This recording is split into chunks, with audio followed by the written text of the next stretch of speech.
This suctorian, a single-cell organism found in a local fishing pond, has snared a single-cell ciliate organism and is now using its tentacles to suck the cytoplasm out of the ciliate.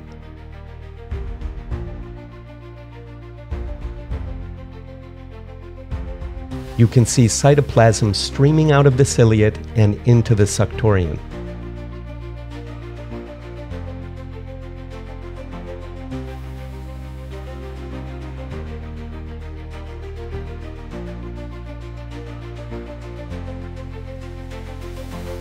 At 12 times speed, you can see the effect this has on the ciliate as its life is literally drained from inside.